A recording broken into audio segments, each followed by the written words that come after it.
Hello everyone, today I'm filming the ignition timing adjustment for the B02 engine. First, let's familiarize ourselves with the engine's working principle. We know the engine operates through 4 continuous strokes: intake, compression, combustion, and exhaust. So, we only need to know when to ignite, the other valves are already set. Look at the piston compressing, then at the power stroke. When the piston reaches the topmost point, that's when we need to fire the spark. It'll rotate the flywheel for you to see twice.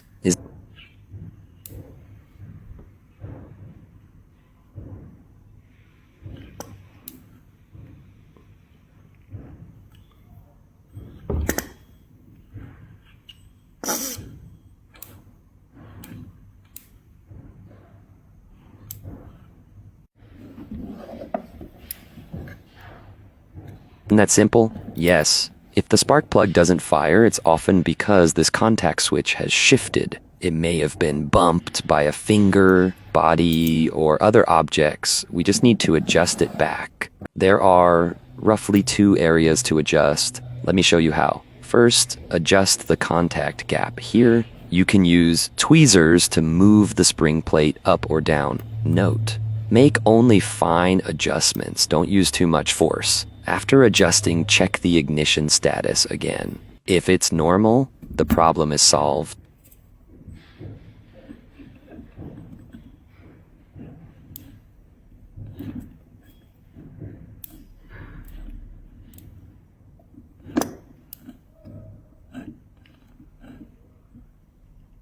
If the ignition works but the timing is off, proceed to the second step. Adjust the pushrod slider. Use a 1.5mm screwdriver to loosen the screw.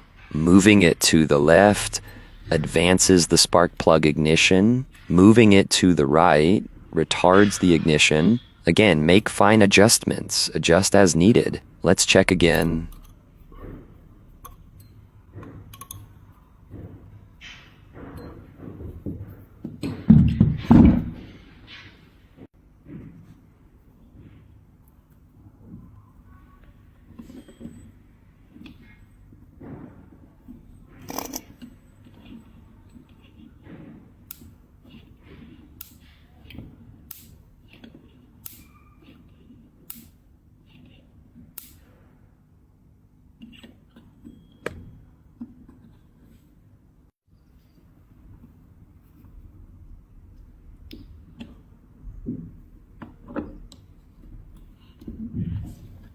Alright, now the engine ignites normally. It's ready to start.